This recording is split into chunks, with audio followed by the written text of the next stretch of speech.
Hello friends, welcome to my channel Mastaki Pathshala where you learn English better through Bengali যেখানে তোমরা ইংরেজি শিখবে বাংলায় অনেক বেটার ভাবে। রিপোর্ট রাইটিং এর ক্লাসে আবার একবার তোমাদের সবাইকে ওয়েলকাম করছি। তবে ক্লাস শুরুর আগে শুভ মহালয়ার শুভেচ্ছা সবাইকে। শুরু করছি আজকের report writing. Draft a newspaper report on the scarcity of water in India. Scarcity মানে হচ্ছে ঘাটতি। স্কারসিটি মানে হচ্ছে ঘাটতি। কিসের ঘাটতি? ওয়াটার, জলের ঘাটতি, মানে জল সংকট ইন ইন্ডিয়া। ভারতবর্ষে জল সংকটের উপরে তোমাকে একটা নিউজপেপার রিপোর্ট লিখতে বলা হয়েছে। নিউজপেপার রিপোর্টটির হেডিং দেওয়া হয়েছে India's water crisis, every drop counts.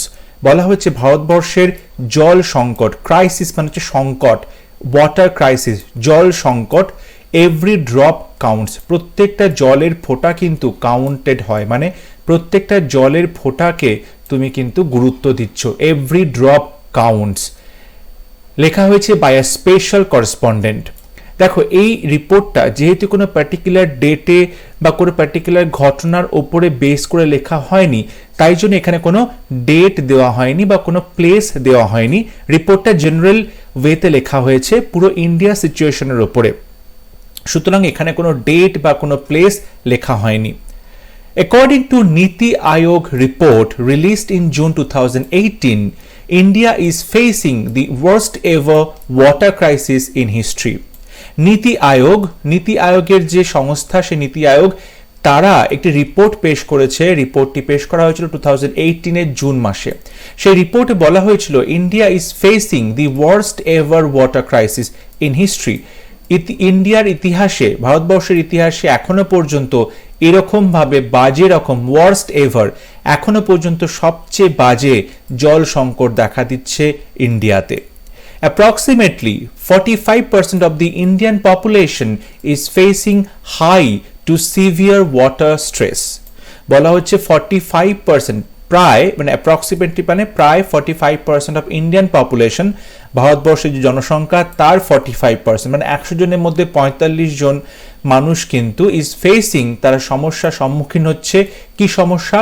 High to severe water stress, মানে তুমি বলতে পারো যে হাই মানে উচ্চ ওয়াটার স্ট্রেস, উচ্চ যে জল সংকট, তার থেকে উচ্চ থেকে আরো বেশি সিভিয়ার মানে আরো বেশি ভয়ঙ্কর একটা জল সংকটের মধ্যে দিয়ে কিন্তু মানে দেশের মধ্যে 45 জন লোক তারা ফেস করছে এই জল সংকটটা। Nearly 40% of the population will have absolutely no access to drinking water by 2030. বলা হচ্ছে 2030 সালের মধ্যে ইন্ডিয়ার পপুলেশনের 40% মানে 100 জনের মধ্যে 40 জন লোক, তাদের কাছে কিন্তু কোনো অ্যাক্সেস থাকবে না টু ড্রিঙ্কিং ওয়াটার, পানীয় জল খাবার, পানীয় জলের কোনো রকম কোনো অ্যাক্সেস তাদের কাছে থাকবে না 2030 মধ্যে। And 6% of India's GDP will be lost by 2050 due to the water crisis. এবং এই জল সংকটের জন্য 2050 সালের মধ্যে ইন্ডিয়া তার জিডিপির যে গ্রোথ, জিডিপি গ্রস ডোমেস্টিক প্রোডাক্টের যে গ্রোথ রয়েছে, সেই গ্রোথ কিন্তু 6% তারা নষ্ট হবে এই জল সংকটের জন্য। তাহলে আমরা দেখতে পাচ্ছি জল সংকটটা শুধুমাত্র যে আমাদের দৈনন্দিন জীবনে প্রবলেম ক্রিয়েট করছে তা নয়, জল সংকটটা কিন্তু ইকোনমিক্যালি কিন্তু আমাদের দেশকে আরো বেশি দুর্বল করে দিচ্ছে। কারণ জল সংকটের ফলে ইন্ডিয়ার জিডিপির যে গ্রোথ সেটা অনেক কমে যাবে এবং আমাদের দৈনন্দিন জীবনে প্রবলেম ক্রিয়েট হবে এবং একটা প্রবলেম থেকে আরো প্রবলেমগুলো অ্যাকসেন্চুয়েট করবে। এরপরে প্যারাগ্রাফে লেখা হয়েছে যে কিভাবে জলের সংকটটা দেখা দিচ্ছে, মানে এত বেশি ওয়াটার ক্রাইসিস কেন দেখা দিচ্ছে বা কোন কোন স্টেটগুলোতে বেশি মাত্রায় ওয়াটার ক্রাইসিস দেখা দিয়েছে।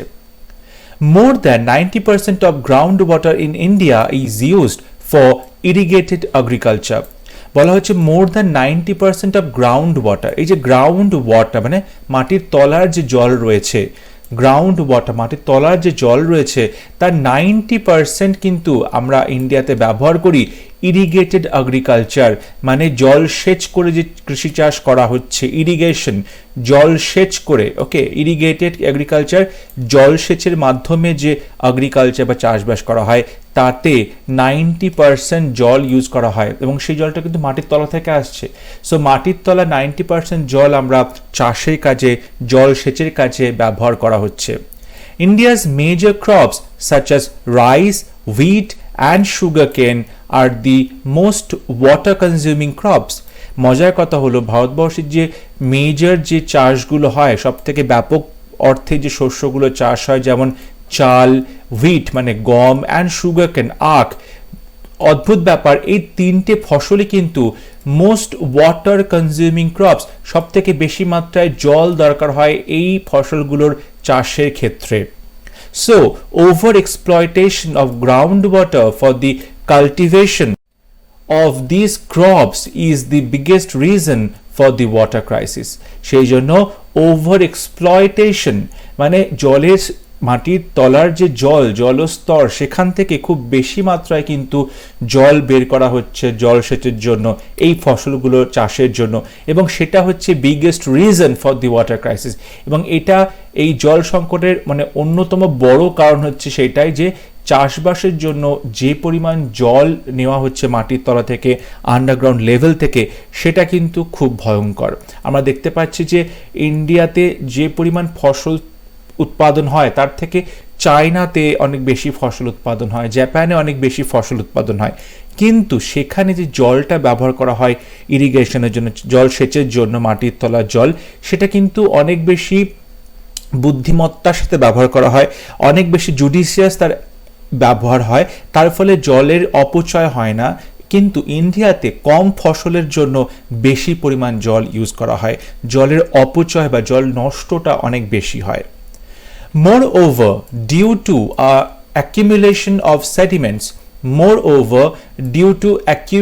of sediments in the irrigation dams, the total storage capacity has fallen significantly. বলছে এর আরো কি কারণ হচ্ছে, ডিউ টু অ্যাকিউমুলেশন অফ সেডিমেন্টস মানে অধক্ষেপ পড়ছে, সেডিমেন্টস পড়ছে মানে অধক্ষেপ পড়ছে, অ্যাকিউমুলেশন মানে জড়ো হচ্ছে। কোথায় সেডিমেন্টস জড়ো হচ্ছে? এই যে ইরিগেশন ড্যাম রয়েছে যেখানে জলসেচ করা হয়, যে বাঁধ ড্যাম, সেই ড্যামেতে যে চেম্বারগুলো আছে যেখানে জলকে স্টোর করা হয়, সেই চেম্বারগুলোর গায়ে, সেই ট্যাঙ্কগুলোর গায়েতে কি হচ্ছে, সেডিমেন্ট জমছে, অধক্ষেপ জমছে দিনের পর দিন, এবং সেই অধক্ষেপগুলো জমে কি হচ্ছে, ওই যে স্টোরেজ ক্যাপাসিটি, ওই একটা ট্যাঙ্কে যতটা পরিমাণ জল থাকা উচিত সেই যে স্টোরেজ, সেই ক্যাপাসিটিটা কি হলো, ফল করছে সিগনিফিকেন্টলি, খুব বেশি মাত্রায়। কারণ যেহেতু অধক্ষেপ জমছে সেই ট্যাঙ্কের গায়ে, চেম্বারটার গায়ে, তার ফলে চেম্বার বা ট্যাঙ্কের জায়গাটা সেটা ছোট হয়ে যাচ্ছে, তার ফলে তার মধ্যে যে যতটা পরিমাণ জল থাকার কথা ততটা পরিমাণ জল কিন্তু থাকতে পারছে না। অ্যাবাভ অল, এবং সব থেকে বড় কথা হলো, climate change is causing major changes in rainfall levels, এবং ক্লাইমেট চেঞ্জের ফলে, এই যে আবহাওয়ার পরিবর্তনের ফলে আমাদের দেশে রেইনফলের যে একটা প্রভাব, মানে বৃষ্টির ওপর তার একটা প্রভাব কিন্তু পড়েছে, রেইনফল প্যাটার্নে কিন্তু অনেকটা চেঞ্জ হয়েছে। Maharashtra, Karnataka, Tamil Nadu, Rajasthan and parts of Gujarat are the water scarce states in India. Maharashtra, Karnataka, Tamil Nadu, Rajasthan এবং গুজরাটের কিছু অংশ কিন্তু এই স্টেটগুলো কি, এগুলো হচ্ছে ওয়াটার স্কার্স স্টেটস, মানে জল সংকট রয়েছে এরকম স্টেটস, এবং এই স্টেটসগুলোতে কিন্তু খুব সিভিয়ার পরিমাণে, খুব বাজে রকমভাবে জল সংকট দেখা দিচ্ছে। আমরা এরকম খবরও শুনেছি নিউজে, যেখানে চেন্নাইতে বিভিন্ন আইটি সেক্টরে যে এমপ্লয়িরা কাজ করে তাদেরকে বলা হচ্ছে ওয়ার্ক ফ্রম হোম করতে, বাড়িতে বসে কাজ করতে, বাড়ি থেকে কাজ করতে। তাহলে কি হবে, তাহলে জলের যে সংকট সেটা অনেকটা ঠেকানো যাবে, কারণ তারা নিজেদের বাড়িতে বসে জলটা খাচ্ছে। অফিসে গিয়ে অফিসে জল নষ্ট করা, বা অফিসে যেখানে অনেক বেশি সংখ্যায় লোক কাজ করছে অনেক বেশি জলের ওয়েস্টেজ হচ্ছে, জল অপচয় হচ্ছে, সেগুলো তাহলে বন্ধ করতে পারবে। সেই জন্য কিন্তু কোম্পানি থেকে বলা হচ্ছে তোমরা বাড়িতে বসে কাজ করো।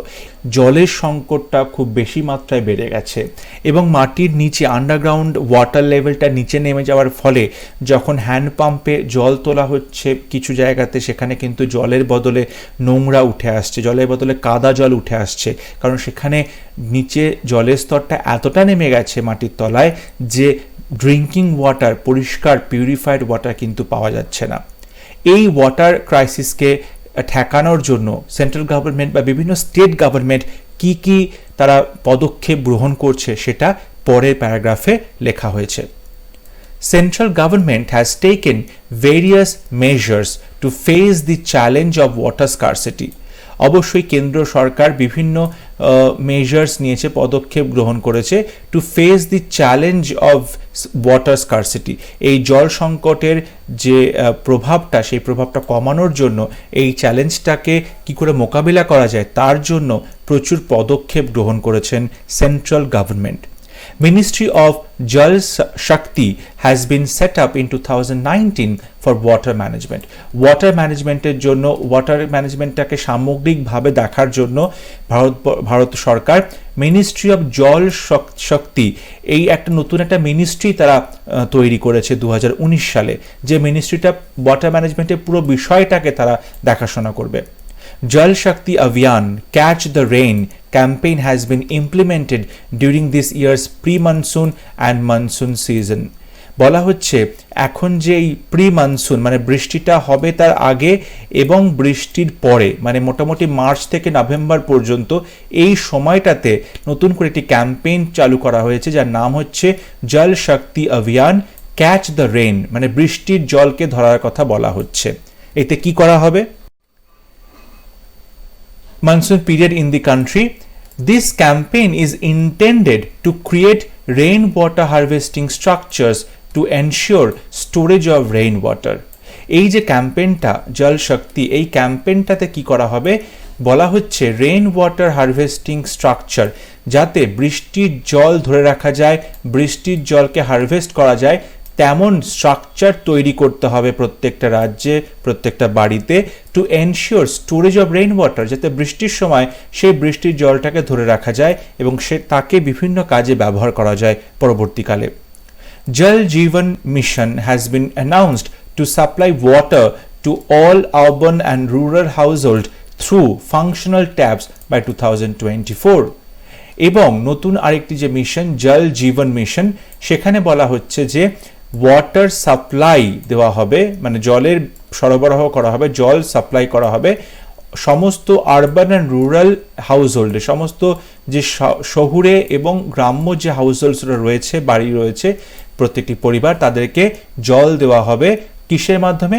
ফাংশনাল ট্যাপস, বাড়িতে যে ট্যাপ থাকবে সেই ট্যাপের মাধ্যমে জল অটোমেটিক্যালি বাড়িতে চলে আসবে এবং এটা করা হবে 2024 সালের মধ্যে।